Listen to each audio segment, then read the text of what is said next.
गुरु प्यारी साध संगत जी, आप सभी को प्यार भरी राधा स्वामी जी संगत जी। आज बाबा जी ने हमारे स्वास्थ्य को लेकर बहुत ही रहस्यमय बात बताई जो हम आज तक नहीं जानते थे। तो दोस्तों, आपका स्वागत है आपका महिमा अपार चैनल में। आपको हमेशा लगता है कि आपका मन ही सब कुछ तय करता है कि आप क्या सोचेंगे, क्या महसूस करेंगे और कैसे जिएंगे। लेकिन अगर मैं कहूँ कि असल में आपके पेट का दिमाग यानी आपकी आंतें आपके मूड से लेकर आपकी याददाश्त तक को कंट्रोल कर रही हैं, तो क्या आप यकीन करेंगे? दोस्तों, वीडियो को बिल्कुल भी स्किप ना करें। यह वीडियो आपके लिए बहुत ही महत्वपूर्ण होने वाली है, तो वीडियो में अंत तक बने रहे। अगर आपने अभी तक हमारे चैनल को सब्सक्राइब नहीं किया है तो महिमा अपार चैनल को सब्सक्राइब कर ले और इस वीडियो को अपने साथी संगियों तक भी पहुंचाएं। तो दोस्तों, बिना समय गवाए आगे बढ़ते हैं। जी हाँ, आपके पेट में छुपा है एक ऐसा ब्रेन जो चुपचाप आपके पूरे शरीर और दिमाग को चला रहा है। यही कनेक्शन है माइंड एंड गट के बीच का संबंध। आइए इस रहस्यमय यात्रा की शुरुआत करते हैं। हमारा शरीर एक विशाल सिस्टम है जहां हर अंग का अपना काम है, लेकिन पेट यानी गढ़ की भूमिका सिर्फ खाना पचाने तक सीमित नहीं है।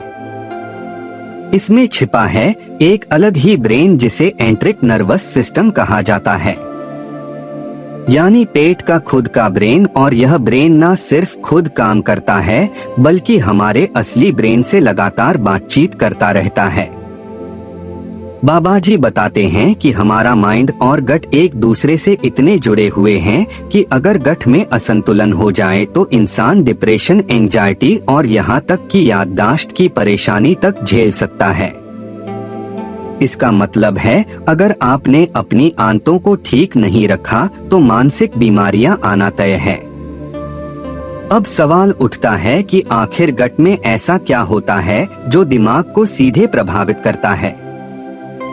जवाब है माइक्रोबायोम, यानी उन लाखों करोड़ों अच्छे और बुरे बैक्टीरिया का संसार जो हमारी आंतों में बसता है। यह माइक्रोबायोम न सिर्फ हमारे पाचन को नियंत्रित करता है बल्कि हमारे मूड, हमारे व्यवहार और हमारे सोचने की क्षमता तक को प्रभावित करता है। यही वजह है कि जब हम जंक फूड खाते हैं तो हमें सुस्ती महसूस होती है, मन चिड़चिड़ा हो जाता है, और जब हेल्दी खाना खाते हैं तो मूड भी फ्रेश रहता है। यहाँ से एक जबरदस्त तथ्य निकल कर आता है कि हमारी फूड चॉइस हमारे माइंडसेट को तय करती है। बाबा जी ने यह भी बताया है कि जब हम बार बार प्रोसेस्ड फूड या मीठा खाना खाते हैं तो हमारे गट माइक्रोबायोम का संतुलन बिगड़ने लगता है, जिससे सीधा असर हमारे ब्रेन के न्यूरोट्रांसमीटर पर पड़ता है, जैसे सेरोटोनिन जो मूड को ठीक रखने के लिए जिम्मेदार होता है, उसका स्तर गिरने लगता है, जिससे एंजाइटी और डिप्रेशन शुरू हो सकता है। यही नहीं, बाबा जी बताते हैं कि 90% सेरोटोनिन जो हमारे मूड को प्रभावित करता है वह हमारे दिमाग में नहीं बल्कि हमारी आंतों में बनता है। इसका मतलब यह हुआ कि अगर आप अपनी आंतों का ख्याल नहीं रखते तो आप अपने मूड का भी ख्याल नहीं रख सकते। अब सवाल आता है कि हम कैसे जाने कि हमारे गट में सब कुछ ठीक है या नहीं? इसका जवाब है आपके शरीर के संकेत। अगर आपको बार बार पेट फूलना, गैस बनना, कब्ज या डायरिया होता है, अगर आपकी स्किन पर बार बार पिंपल्स या एलर्जी हो रही है, या आपको नींद नहीं आ रही है, तो समझ जाइए कि आपके गट में कुछ चल रही है। इसका मतलब है कि अब समय आ गया है अपने पेट के ब्रेन की सुनने का। बाबा जी सलाह देते हैं कि अगर आप एक खुशहाल और मानसिक रूप से स्वस्थ जीवन जीना चाहते हैं तो सबसे पहले अपनी डाइट को सुधारिए, अपने गट को हेल्दी बनाइए और गट ब्रेन कनेक्शन को मजबूत करिए। इसके लिए सबसे पहला कदम है प्रोबायोटिक एंड प्रीबायोटिक फूड को अपनी डाइट में शामिल करना। प्रोबायोटिक यानी ऐसे फूड जिनमें जिंदा अच्छे बैक्टीरिया होते हैं, जैसे दही, छाछ, किमची, फर्मेंटेड फूड। जबकि प्रीबायोटिक यानी वो फाइबर युक्त फूड जो इन अच्छे बैक्टीरिया को खाना देते हैं, जैसे केला, प्याज, लहसुन, ओट्स। इसके अलावा किताब यह भी बताती है कि स्ट्रेस यानी तनाव आपके गट के लिए जहर है। जब आप स्ट्रेस में होते हैं तो आपके शरीर में कार्टिसोल नामक हार्मोन बढ़ता है जो गट की हेल्दी बैक्टीरिया को खत्म कर देता है, जिससे ब्रेन कनेक्शन कमजोर हो जाता है और आपकी मेंटल हेल्थ गिरने लगती है। इसलिए ध्यान लगाना, मेडिटेशन करना, प्राणायाम करना बहुत जरूरी है, क्योंकि यह आपके गट माइक्रोबायोम को बैलेंस करने में मदद करते हैं। यहाँ बाबा जी एक और चौंका देने वाला तथ्य बताते हैं कि बच्चों में होने वाले व्यवहार संबंधी कई विकार जैसे ऑटिज्म में ADHD का संबंध भी ब्रेन कनेक्शन से हो सकता है। अगर बच्चों के गट में शुरुआती सालों में हेल्दी माइक्रोबायोम डेवलप ना हो तो उनका मानसिक विकास भी प्रभावित हो सकता है। इसलिए शुरुआत से ही बच्चों की डाइट पर ध्यान देना जरूरी है। इस पूरे ज्ञान को समझने के बाद एक बात तो साफ है कि हमारी सेहत का असली आधार ना सिर्फ दिमाग है, ना सिर्फ शरीर है, बल्कि पेट है। क्योंकि पेट ही वह जगह है जहां शरीर और दिमाग का असली संवाद होता है। और अगर आप इस संवाद को समझ जाते हैं तो आप न सिर्फ बीमारियों से बच सकते हैं, बल्कि अपने मूड, अपनी सोच, अपनी आदतों और यहाँ तक कि अपनी सफलता तक को प्रभावित कर सकते हैं। इसलिए अगली बार जब आप कुछ भी खाने जाएं, तो यह मत सोचिए कि बस पेट भरना है, बल्कि सोचिए कि आप अपने दिमाग को क्या खिला रहे हैं। यही सोच आपकी पूरी जिंदगी बदल सकती है। जब आप सुबह उठते हैं तो सबसे पहली चीज जो आप करते हैं वह तय करती है कि आपका गट ब्रेन कनेक्शन आज मजबूत रहेगा या नहीं। कई लोग उठते ही मोबाइल देखने लगते हैं। कुछ लोग चाय या कॉफी पीकर दिन की शुरुआत करते हैं। लेकिन क्या आपने कभी सोचा है कि आपके गट के लिए सबसे जरूरी चीज क्या है? गुरुजी बताते हैं कि सुबह के समय गट सबसे अधिक संवेदनशील और सक्रिय रहता है। ऐसे में अगर आप उसे सही तरह से ट्रीट करते हैं तो पूरा दिन आपका माइंड शार्प, मूड फ्रेश बना रहता है। इसलिए दिन की शुरुआत एक गिलास गुनगुने पानी से करें, जिसमें आप नींबू या थोड़ा सा एप्पल साइडर विनेगर मिला सकते हैं। इससे आपकी आंतें एक्टिव हो जाती हैं और गट में जमे हुए टॉक्सिन्स बाहर निकलने लगते हैं। इसके बाद सबसे जरूरी है फाइबर युक्त नाश्ता। फाइबर आपके प्रीबायोटिक का काम करता है, जो गट में अच्छे बैक्टीरिया को ऊर्जा देता है। ओट्स, चिया सीड्स, फल खासकर सेब, पपीता या केला जैसे फूड्स आपको सुबह ही मजबूती देते हैं। गुरुजी यह भी बताते हैं कि ब्रेकफास्ट स्किप करना ब्रेन कनेक्शन के लिए सबसे बड़ी गलती है। जब आप सुबह खाना नहीं खाते तो शरीर फास्टिंग मोड में चला जाता है और की म्यूकस परत कमजोर होने लगती है, जिससे सूजन और गैस्ट्रिक प्रॉब्लम्स बढ़ सकती हैं। इसके बाद बात आती है दिन भर के खान पान की। गुरुजी कहते हैं कि हर बार जब आप खाना खाते हैं तो दो बातों का ध्यान रखें। पहला कि आप कितना खा रहे हैं और दूसरा कि आप क्या खा रहे हैं। अक्सर लोग बहुत जल्दी खाना खाते हैं, जिससे खाना सही से चबाया नहीं जाता और पेट पर अतिरिक्त दबाव पड़ता है। यह आदत धीरे धीरे गट की सेहत बिगाड़ती है। इसीलिए एक नियम बनाइए कि हर एक बाइट को कम से कम 25 या 30 बार चबाइए, ताकि खाना लार में अच्छे से मिल जाए और डाइजेशन आसानी से हो जाए। इसके साथ ही यह भी जान लीजिए कि प्रोसेस्ड फूड जैसे biscuit, pizza, burger, soft drinks आपके गट को अंदर से खोखला कर देते हैं। इन चीजों में ना तो कोई फाइबर होता है, ना पोषक तत्व, बल्कि यह गट की हेल्दी बैक्टीरिया को मारते हैं और बुरे बैक्टीरिया को बढ़ाते हैं। जैसे जैसे यह बुरे बैक्टीरिया बढ़ते हैं, वैसे वैसे गट की वॉल डैमेज होने लगती है और वहां से टॉक्सिन्स खून में जाने लगते हैं, जिसे लीक गट कहते हैं। और फिर शुरू होती है थकान, सुस्ती, याददाश्त की कमी, स्किन एलर्जी और कई बार मोटापा भी। अब जानिए एक और चौंकाने वाली बात। गुरुजी ने बताया है कि जो लोग अकेलेपन का शिकार होते हैं या बार बार एंजाइटी में रहते हैं, उनके गट में बुरे बैक्टीरिया अधिक हो जाते हैं। यानी आपके इमोशन भी आपकी आंतों पर असर डालते हैं। और यही दो तरफा कनेक्शन है जो इस किताब की असली ताकत है।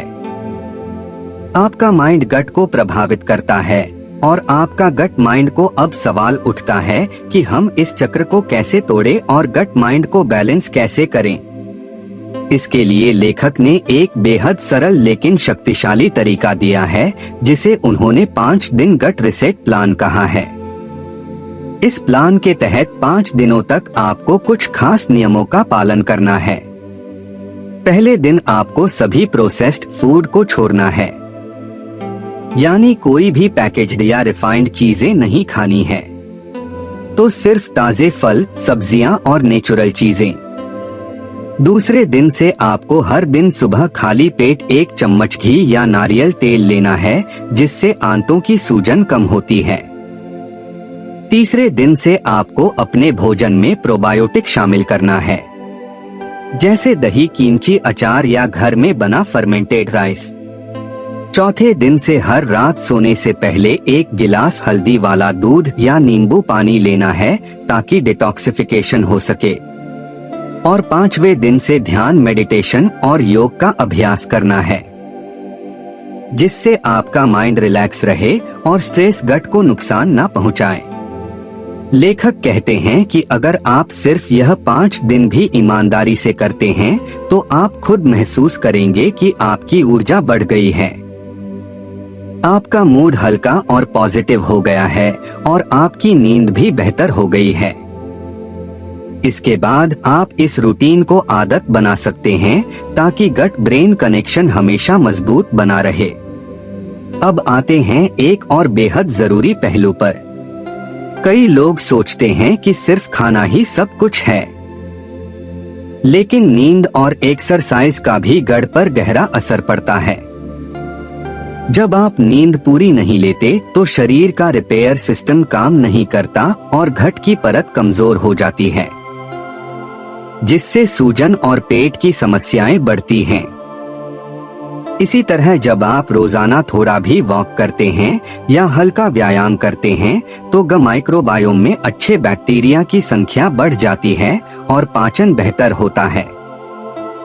इसलिए कोशिश करें कि हर दिन कम से कम 30 मिनट तक एक्टिव रहें। अब हम बात करेंगे उस रहस्य की जिसे जानकर आप चौंक जाएंगे। बाबा जी ने बताया है कि जब ब्रेन कनेक्शन मजबूत होता है, तो व्यक्ति की निर्णय लेने की क्षमता और फोकस पावर तेज हो जाती है, क्योंकि ब्रेन को लगातार अच्छे सिग्नल भेजता है और ब्रेन ज्यादा ऊर्जा मस्तिष्क के उच्च केंद्रों को देता है, जिससे सोचने समझने की शक्ति बढ़ती है। यही वजह है कि जो लोग हेल्दी गट रखते हैं, वे मुश्किल हालात में भी शांत रहते हैं और सही निर्णय ले पाते हैं। अंत में लेखक एक बहुत महत्वपूर्ण संदेश देते हैं। आपकी असली ताकत आपके भीतर है। उसे पहचानिए, उसे पोषिए और उसे आज से ही मजबूत बनाइए। बचपन से ही जो चीजें हमें मामूली लगती हैं, असल में वही चीजें हमारे दिमाग और पेट के गहरे रिश्ते को तय करती हैं। जब एक बच्चा पैदा होता है, तो उसकी आंतें एकदम कोरी होती हैं। वहाँ ना तो अच्छे बैक्टीरिया होते हैं, ना ही बुरे। लेकिन जैसे ही वह माँ का दूध पीना शुरू करता है, वैसे ही उसमें धीरे धीरे वह बैक्टीरिया पनपने लगते हैं, जो उसके पूरे जीवन की मेंटल और फिजिकल हेल्थ का आधार बनते हैं। यहाँ लेखक एक बेहद गहरा पॉइंट उठाते हैं। अगर शुरुआती 6 महीने में बच्चा सही पोषण नहीं पाता या उसे एंटीबायोटिक दवा दी जाती है, तो उसके गट माइक्रोबायोम में गड़बड़ी आ सकती है, जिससे आगे चलकर उसका मानसिक विकास धीमा हो सकता है।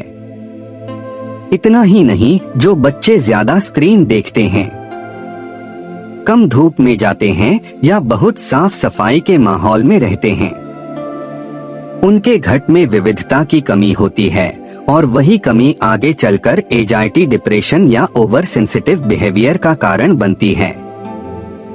बाबा जी यह साफ बताते हैं कि बच्चों को शुरू से ही प्रकृति के पास रखें, मिट्टी में खेलने दें, जानवरों से मिलने दें और ताजे फलों, सब्जियों से बना भोजन दें ताकि उनका घट और माइंड दोनों एक मजबूत नींव पर खड़े हो सके।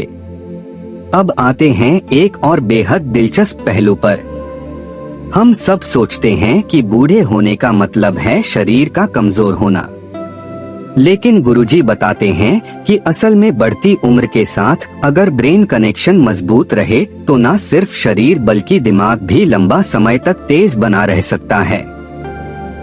कई शोधों में पाया गया है कि जिन बुजुर्गों के गट में हेल्दी माइक्रोबायोम बना रहता है उनमें अल्जाइमर, डिमेंशिया या याददाश्त की समस्याएं कम होती हैं। और इसका सीधा उपाय है डाइट, एक्सरसाइज एंड माइंडफुलनेस। गुड़, हल्दी, तुलसी, आंवले जैसे आयुर्वेदिक फूड्स को अगर दिनचर्या में शामिल किया जाए तो यह न केवल गट को मजबूत करते हैं बल्कि ब्रेन को भी ताकत देते हैं। यह गुरुजी बार बार बताते हैं कि आप चाहे किसी भी उम्र में हो, लेकिन अगर आपने गट को हेल्दी रखा तो आप जिंदगी भर मानसिक रूप से सक्रिय और खुश रह सकते हैं। अब बात करते हैं उन घरेलू आदतों की जो दिखने में छोटी हैं, लेकिन गट ब्रेन कनेक्शन को गहराई से प्रभावित करती हैं। जैसे बार बार खाना खाना, यानी हर 1-2 घंटे में कुछ ना कुछ खाते रहना या अशा आदत घट को थकाने लगती है, क्योंकि यही वजह है कि तनाव में अक्सर पेट खराब हो जाता है और खुशी में भूख खुल जाती है। इसलिए बाबा जी कहते हैं कि अपने इमोशंस को दबाएं नहीं, उन्हें समझें, उन्हें स्वीकार करें, क्योंकि जब आप इमोशंस को दबाते हैं तो वे अंदर जाकर गट माइक्रोबायोम को नुकसान पहुंचाते हैं। अब जानते हैं ध्यान और सांस का जादू। जब आप गहरी लंबी सांसें लेते हैं तो सिर्फ फेफड़े नहीं बल्कि गट तक ऑक्सीजन पहुंचती है। यह ऑक्सीजन गट की कोशिकाओं को ताकत देती है और वहां की नसों को रिलैक्स करती है। सिर्फ 5 मिनट का ब्रीदिंग एक्सरसाइज हर दिन करने से आप गट ब्रेन कनेक्शन को तेजी से सुधार सकते हैं। और अगर आप इसे ध्यान के साथ जोड़ दें तो माइंड की शांति और गट की ऊर्जा दोनों एक साथ बढ़ती है। यह पूरा विज्ञान हमें यही सिखाता है कि हमारे भीतर एक अद्भुत शक्ति है, एक ऐसा ब्रेन जो हमारे पेट में बैठा है और जो हमारे पूरे जीवन को दिशा देता है। अगर आप इस ब्रेन को समझ गए तो आप अपने माइंड को भी पूरी तरह कंट्रोल कर सकते हैं। हम अक्सर सोचते हैं कि बदलाव लाने के लिए हमें बड़ी बड़ी चीजें करनी होंगी, लेकिन योगी ने एक बहुत ही गहरी बात समझाई है कि असली फर्क लाने के लिए आपको छोटी लेकिन निरंतर आदतें अपनानी होती हैं। सबसे पहली बात यह है कि खाने के साथ आपका व्यवहार ही आपकी हेल्थ को तय करता है। आप जो खा रहे हैं उस पर आपका ध्यान है या नहीं, यही माइंडफुल ईटिंग का असली मतलब है। जब आप खाना खाते समय मोबाइल चला रहे होते हैं या टीवी देख रहे होते हैं तो दिमाग उस खाने को पूरी तरह रजिस्टर नहीं करता, जिससे पाचन प्रक्रिया प्रभावित होती है। इसलिए बाबा जी कहते हैं कि खाने को पूजा की तरह लीजिए, पूरा ध्यान उसके रंग, गंध, स्वाद और बनावट पर लगाइए।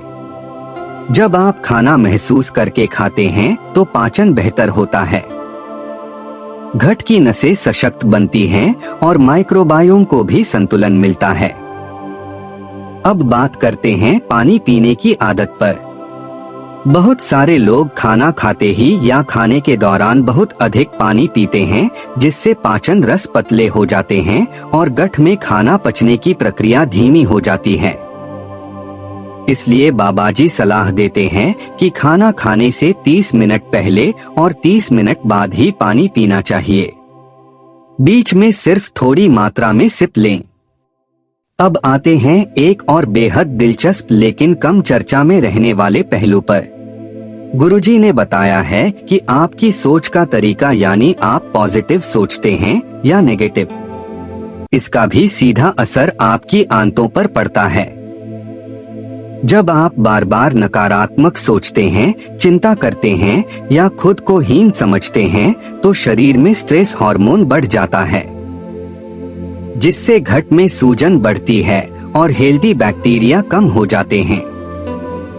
यानी अगर आप हर दिन खुद को अच्छा महसूस कराते हैं, अपने मन को धन्यवाद देते हैं और आत्मविश्वास से भरते हैं, तो यह आपके गट ब्रेन कनेक्शन को भी उतना ही फायदा पहुंचाता है जितना एक हेल्दी डाइट। इसीलिए बाबाजी सलाह देते हैं कि हर दिन सुबह उठकर 3 बातें बोले जो आपके लिए आभार की भावना जगाएं। जैसे कि मैं जीवित हूँ, मेरे पास स्वस्थ शरीर है, मैं खुद को बदलने की शक्ति रखता हूँ।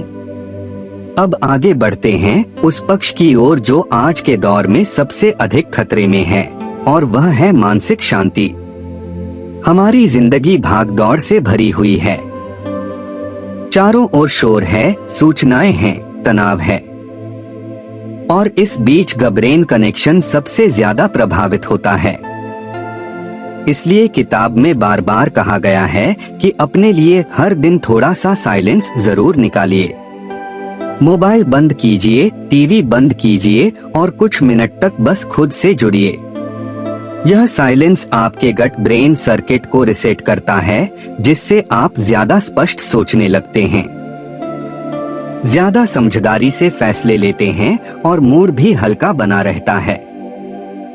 इसके अलावा नींद की गुणवत्ता पर भी बाबाजी ने बहुत गहराई से बातें की है। नींद सिर्फ थकान मिटाने का जरिया नहीं है, बल्कि वह शरीर और गट की मरम्मत का समय है। जब आप पूरी नींद लेते हैं, तो गट ब्रेन के बीच की नसें जो दिन भर तनाव झेलती हैं, वह खुद को दोबारा सक्रिय करती हैं। कम नींद लेने से सिर्फ आपकी याददाश्त ही नहीं, बल्कि आपके शरीर की इम्यूनिटी भी गिर जाती है। और यही वजह है कि अनिद्रा यानी इंसोम्निया गट हेल्थ को तबाह कर सकती है। इसलिए हर रात एक निश्चित समय पर सोना और सोने से पहले डिजिटल स्क्रीन से दूरी बनाना गट ब्रेन कनेक्शन को मजबूत रखने का एक जरूरी हिस्सा है। अब एक ऐसी आदत जिसकी चर्चा कम होती है, लेकिन इसका असर सीधा हमारे गट पर पड़ता है, वह है हमारा भावनात्मक रिश्ता दूसरों से। जब आप दूसरों से गहरा जुड़ाव महसूस करते हैं, जब आप अपने रिश्तों में प्रेम, करुणा और समझदारी रखते हैं, तो आपके गट में ऑक्सीटोसिन नामक हार्मोन का स्राव होता है, जिसे लव हार्मोन भी कहा जाता है। यह हार्मोन गट की सूजन को कम करता है, माइक्रोबायोम को बैलेंस करता है और ब्रेन को शांति देता है। इसलिए खुशहाल रिश्ते सिर्फ मानसिक संतुलन नहीं देते, बल्कि आपके घट को भी स्वस्थ रखते हैं। अब अंत में एक चौंकाने वाली बात जानिए। गुरु ने बताया है कि आपका गट आपकी इंट्यूशन यानी अंतर्दृष्टि को भी कंट्रोल करता है। वह अचानक आने वाला एहसास कि कुछ ठीक नहीं है या यह काम जरूर करना चाहिए, यह सब आपके माइंड की नहीं बल्कि गट की आवाज होती है। कई रिसर्च में यह पाया गया है कि इंसान के निर्णय लेने की शक्ति केवल लॉजिक पर नहीं बल्कि गट फीलिंग पर भी आधारित होती है, और यह गट फीलिंग तभी स्पष्ट होती है जब गट हेल्दी होता है।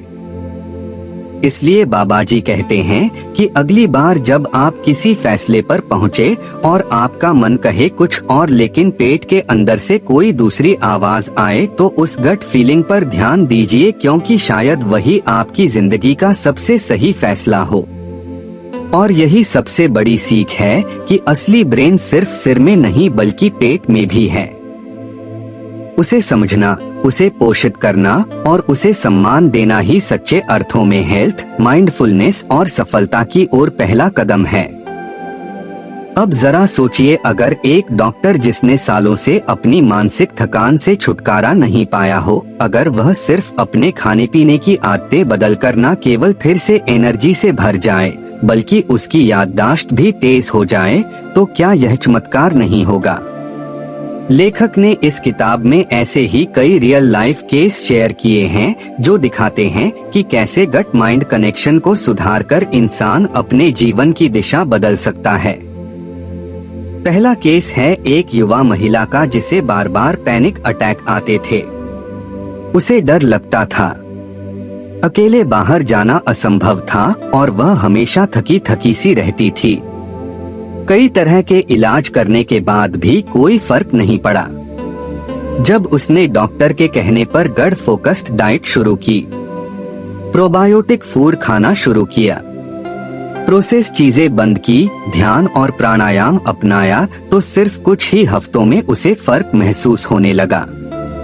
उसके पेट की समस्याएं धीरे धीरे कम हुई, नींद सुधरी और सबसे बड़ी बात, उसके पैनिक अटैक बंद हो गए। यही तो इस बात का सबूत है कि जब पेट शांत होता है तो मन भी शांत होता है। एक और केस है एक अधेड़ उम्र के व्यक्ति का जो करियर में बहुत सफल था लेकिन हर समय चिड़चिड़ा रहता था। उसका मूड बार बार बदलता था और उसे छोटी छोटी बातों पर गुस्सा आ जाता था। उसने भी इसी थ्योरी को अपनाया और गट फ्रेंडली डाइट को अपनी दिनचर्या में शामिल किया। सुबह शाम वॉक शुरू की और स्ट्रेस को कम करने के लिए म्यूजिक और नेचर वॉक का सहारा लिया। कुछ ही महीनों में उसके व्यवहार में इतना बदलाव आया कि उसके परिवार वाले भी हैरान रह गए। अब वह शांत रहने लगा, उसका मूड स्थिर हो गया और उसके काम में भी प्रोडक्टिविटी बढ़ी। इन उदाहरणों से यह बात साफ हो जाती है कि घट को ठीक करना मतलब पूरे व्यक्तित्व को नई दिशा देना। अब जानिए एक बेहद आसान लेकिन चमत्कारी दिनचर्या जो बाबाजी ने गट माइंड हेल्थ के बारे में बताया है। सुबह उठते ही बिना कुछ सोचे एक गिलास गुनगुना पानी पीजिए, फिर 5 मिनट तक लंबी गहरी सांसें लीजिए। इसके बाद हल्का स्ट्रेचिंग या सूर्य नमस्कार करिए। फिर नाश्ते में कोई भी प्रीबायोटिक और फाइबर युक्त चीज लीजिए, जैसे ओट्स, सेब, पपीता या अंकुरित अनाज। दिन भर के खाने में ध्यान रखें कि हर बार खाने से पहले 2 गहरी सांसें लें ताकि शरीर को संकेत मिले कि अब पाचन शुरू करना है। खाने को आराम से चबाकर खाइए और दिन भर में कम से कम 3 से 4 बार गुनगुना पानी पीजिए। शाम को थोड़ा टहलना और फिर रात का खाना जल्दी खा लेना। यह 2 आदतें गुड ब्रेन सिस्टम के लिए वरदान की तरह काम करती हैं। रात को सोने से पहले मोबाइल या स्क्रीन से दूर रहकर 10 मिनट का ध्यान लगाइए और चाहे तो हल्दी वाला दूध या त्रिफला का पानी लीजिए, जिससे रात भर घट की सफाई होती रहे। इस तरह की रूटीन से धीरे धीरे आपका माइक्रोबायोम बैलेंस में आता है, दिमाग शांत होता है और शरीर हर सुबह तरोताजा महसूस करता है। बाबाजी ने यह भी बताया है कि जो लोग गट माइंड पर काम करते हैं वे अक्सर ज्यादा क्रिएटिव बन जाते हैं, क्योंकि अब उनका दिमाग छोटी छोटी समस्याओं में नहीं उलझता बल्कि बड़ी तस्वीर पर फोकस करता है। अब बात करते हैं एक बेहद गहरे सवाल की। क्या आप अपने शरीर को एक मशीन की तरह चलाना चाहते हैं या एक मित्र की तरह समझना चाहते हैं? क्योंकि जब आप शरीर को सिर्फ पेट भरने का माध्यम समझते हैं तब आप उसे जंक फूड से भरते हैं, लेकिन जब आप उसे अपना साथी समझते हैं तब आप सोचते हैं कि उसे क्या चीज ताकत देगी, क्या चीज नुकसान। लेखक यही तो कह रहे हैं कि अगर आप हर निवाले के साथ यह सोचें कि यह खाना मेरे घट के अंदर क्या करेगा, तो आपकी पूरी सोच बदल जाएगी। अब सोचिए, क्या आप रोज वही खाएंगे जो सिर्फ स्वाद देता है या वह जो दिमाग को शांति देता है?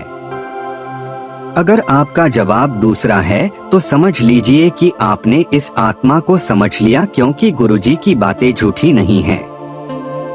यह एक सोच है। यह एक जीवन शैली है जो बताती है कि अगर पेट खुश है तो मन भी खुश है, और जब मन खुश है तो जीवन में हर काम आसान हो जाता है। बाबाजी ने अंत में एक बहुत सुंदर बात कही है, आपका माइंड जितना शक्तिशाली है उतना ही शक्तिशाली है आपका घट, और जब यह दोनों साथ चलें तो कोई भी लक्ष्य मुश्किल नहीं। तो अब फैसला आपके हाथ में है। क्या आप अपने भीतर की इस छुपी हुई ताकत को जगाएंगे या यूं ही बिना सुने उस आवाज को दबाते रहेंगे जो आपके पेट से उठ रही है? क्योंकि वही आवाज है जो कहती है अब समय आ गया है खुद को असली रूप में जानने का, खुद को बेहतर बनाने का। और अगर आप तैयार हैं तो ब्रेन की इस जादुई यात्रा का पहला कदम आज ही उठाइए। अगर आज की यह अनोखी जानकारी ने आपके सोचने का नजरिया बदल दिया है, अगर अब आप भी यह महसूस कर पा रहे हैं कि असली बदलाव पेट से शुरू होता है, तो इस वीडियो को अभी लाइक कर दीजिए। कमेंट में बताइए कि आपको सबसे ज्यादा असर किस हिस्से ने किया, और हाँ, अगर आप चाहते हैं कि आपकी फैमिली, आपके दोस्त भी इस जादू को समझें, इस वीडियो को शेयर करना बिल्कुल भी मत भूलिए। ऐसी ही रोमांचक जानकारी के लिए महिमा अपार चैनल को अभी सब्सक्राइब करें एंड बेल आइकन को जरूर दबाएं, ताकि अगली बार जब कोई नई जानकारी आए तो आपके माइंड सबसे पहले जाग जाए। ध्यान रखिए, जब तक पेट ठीक नहीं होता जिंदगी की कोई भी दिशा साफ नहीं होती। तो चलिए आज से शुरू करते हैं एक नई सोच, एक नया सफर, जहां शरीर, मन और आत्मा जुड़े एक नई ऊर्जा के साथ। मिलते हैं एक नई सोच के साथ। तब तक के लिए अपने स्वास्थ्य का ध्यान रखें, स्वस्थ रहे, निरोगी रहे। धन्यवाद। कमेंट सेक्शन में जरूर बताएं आप यह वीडियो कहां से सुन रहे हैं। कमेंट सेक्शन में राधा स्वामी जी जरूर लिखें और अपनी राय जरूर बताएं आपको यह वीडियो कैसे लगी। दोस्तों, आज हम आपको एक और सत्संगियों, आज हम बात करेंगे अपराजिता फूल की। यह नीले और सफेद रंग में पाया जाने वाला फूल केवल सजावट के लिए ही नहीं, बल्कि भारतीय संस्कृति और धर्म में इसका बहुत गहरा महत्व है। शास्त्रों में कहा गया है कि अपराजिता फूल को देवी देवताओं के चरणों में अर्पित करने से मन की शुद्धि होती है। विशेषकर यह फूल माँ दुर्गा और भगवान विष्णु को अत्यंत प्रिय माना गया है। अपराजिता का अर्थ ही है जिसे कोई पराजित न कर सके, इसीलिए इसे विजय, सफलता और नकारात्मक ऊर्जा से रक्षा का प्रतीक माना जाता है। जब भक्तजन इस फूल की माला बनाकर मां भगवती को अर्पित करते हैं तो माना जाता है कि साधक को आध्यात्मिक शक्ति और साधना में सिद्धि प्राप्त होती है। कई साधु संत अपराजिता की जड़ से बनी माला धारण करते हैं।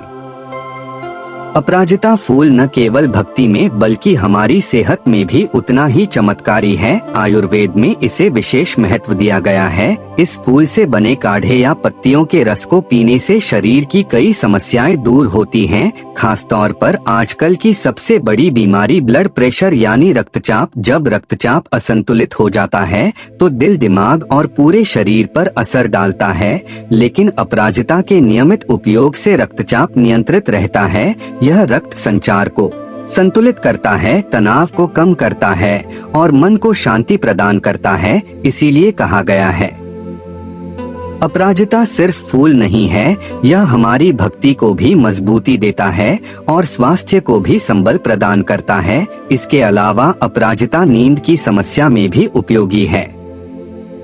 जिन्हें अनिद्रा होती है वे अगर अपराजिता की चाय का सेवन करें तो उन्हें गहरी और सुकून भरी नींद मिल सकती है। विद्यार्थियों और साधकों के लिए यह और भी खास है क्योंकि यह स्मरण शक्ति और ध्यान केंद्रित करने की क्षमता को बढ़ाता है। अपराजिता शरीर से विषैले तत्वों को बाहर निकालती है और रक्त को शुद्ध करती है। इससे त्वचा भी निखरती है और चेहरा चमक उठता है। तो देखा भाइयों और बहनों, अपराजिता सिर्फ एक फूल नहीं बल्कि यह हमारे जीवन का मार्गदर्शक है। भक्ति में शक्ति देता है, साधना में सिद्धि देता है और सेहत में राहत देता है। संत महात्मा कहते हैं, अपराजिता का पूजन करो, विजय और शांति दोनों पाओ। तो आइए इस पवित्र फूल को अपने जीवन का हिस्सा बनाइए। आस्था में भी और स्वास्थ्य में भी मान्यता है कि अपराजिता के फूल की माला धारण करने से स्मरण शक्ति बढ़ती है और भक्ति पथ पर मन स्थिर रहता है। इसलिए अपराजिता फूल केवल एक साधारण पौधा नहीं, बल्कि यह हमारी आस्था, भक्ति और साधना का एक महत्वपूर्ण हिस्सा है। जो भी साधक सच्चे मन से इसका पूजन करता है, उसके जीवन से अज्ञान का अंधकार मिटता है और ज्ञान का प्रकाश फैलता है। अपराजिता का अर्थ है जिसे कोई पराजित न कर सके। इसी कारण इसे माँ दुर्गा और भगवान विष्णु को अर्पित करना अत्यंत शुभ माना गया है। मान्यता है कि इस फूल को चढ़ाने से साधक के जीवन से नकारात्मक शक्तियाँ दूर होती हैं और उसके कार्यों में सफलता प्राप्त होती है। पुरानी मान्यताओं में कहा गया है कि ऋषिमुनि साधना के समय अपराजिता की जड़ से बनी माला धारण करते थे। माना जाता था कि इस माला से ध्यान में स्थिरता आती है, मन शांत रहता है और स्मरण शक्ति भी प्रबल होती है। यह थी हमारी आज की सबसे बड़ी दूसरी जानकारी। उम्मीद करते हैं आपको पसंद आई होगी। हम अब आप सभी से विदा लेते हैं। धन्यवाद। राधा स्वामी जी।